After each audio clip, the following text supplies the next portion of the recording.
À voir dans ce premier round. Situé sur les Champs-Élysées, le Lido de Paris s'est ouvert exactement le 20 juin 1946. Joseph et Louis Cléricault, les deux fondateurs, reprennent alors un établissement dont la déco était inspirée par Venise et sa plage du Lido. Voilà tout simplement d'où vient le nom du cabaret.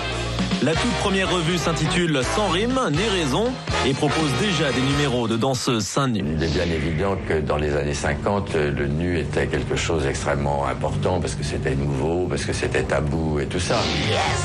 2 ans après la création, la danseuse Margaret Kelly rejoint le Lido. Plus connue sous le nom de Miss Bluebell, elle constitue une troupe baptisée les Bluebell Girls qui perdure encore aujourd'hui. Et plutôt belles, les Bluebell. À l'époque, le Lido était déjà situé sur les Champs-Élysées, mais pas au même niveau. Le cabaret déménage en 77 pour s'agrandir dans une salle qui a la particularité d'offrir une vision parfaite de partout. Et ce serait dommage de rater une miette du spectacle. Mais est-ce que cela suffit à être plus récent que le Crazy Horse ? Le cabaret de l'avenue Georges V est né lui aussi dans les années d'après-guerre. Dès son ouverture, le spectacle s'inspire des shows de striptease à l'américaine. Mais son créateur, Alain Bernardin, voit ça d'un œil plus artistique. Au programme Sublimation du corps féminin. À l'époque, les filles sont seules sur scène. La nudité intégrale n'est pas encore d'actualité. Les célèbres ballets du Crazy font leur apparition dans les années 60. Inspiré par le pop art, le spectacle met encore plus en valeur les corps et les mouvements grâce à d'astucieux jeux de lumière. En 2003, une nouvelle revue voit le jour, baptisée Tabou, pleine d'innovations techniques. Mais l'esprit est resté le même plus d'un demi-siècle après l'ouverture, puisque c'est effectivement le 19 mai 1951 que le Crazy Horse est inauguré.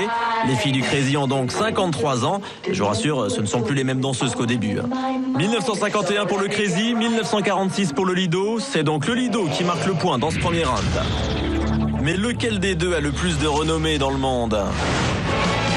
Ce soir nous avons choisi votre galaxie et c'est à Paris, à Paris. Le Lido pour sa part fait la gloire et la réputation de la sensualité française à l'étranger.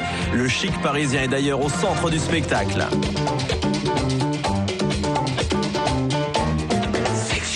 Et les spectateurs viennent du monde entier. Ah, italiano, belli, francesi. Ouais, c'est très connu dans le monde entier. Même à Hong Kong, surtout les grandes villes africaines, Shanghai et tout, c'est très très connu. Vous venez d'où ? De Rio. Le show est bellissimo. Mais le Lido attire aussi les Français, 60% de la clientèle. L'an dernier, le cabaret a accueilli 450 000 spectateurs et la nouvelle revue Bonheur devrait faire le plein cette année. Alors, plus connu ou moins connu que les Crazy Horse ? Le temple du nu attire également de nombreux touristes. Le célèbre numéro de la relève de la garde a fait le tour du monde avec ses danseuses impassibles sous ce bonnet à poil.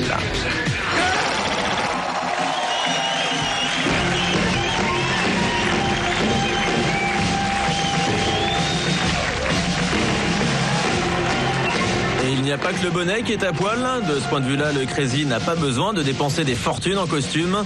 Et ça vous assure une renommée internationale. Au total, 150 000 spectateurs à Paris l'année dernière. C'est moins que le Lido, étant donné que la salle est plus petite.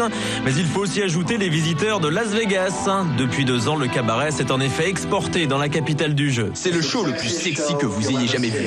À Vegas, le cabaret a élégamment été rebaptisé La Femme, parce que Crazy Horse en anglais ça veut dire cheval tout fou, et il n'y a pas grand rapport avec un rodéo.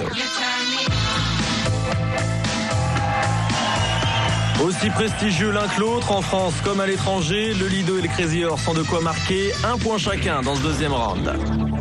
Et si on s'intéressait un peu au physique de nos danseuses ?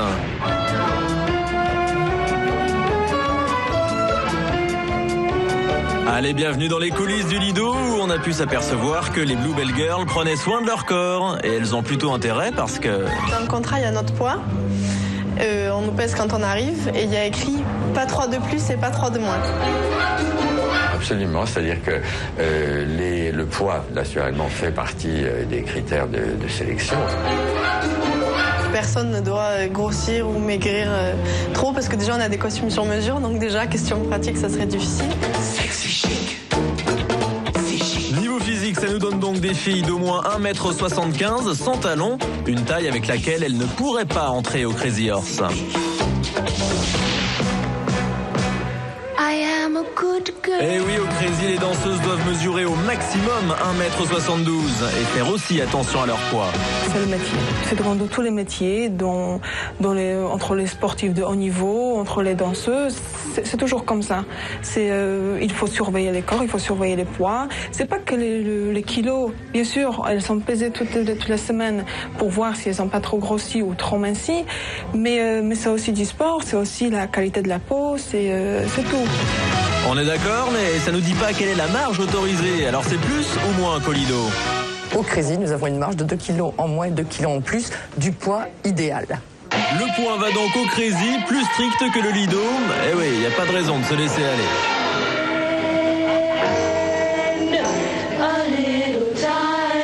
Avec 2 points partout, les 2 cabarets finissent à égalité. Allez, les Bluebell Girls et les filles du Crazy, vous pouvez vous embrasser. Ça exciterait tout le monde.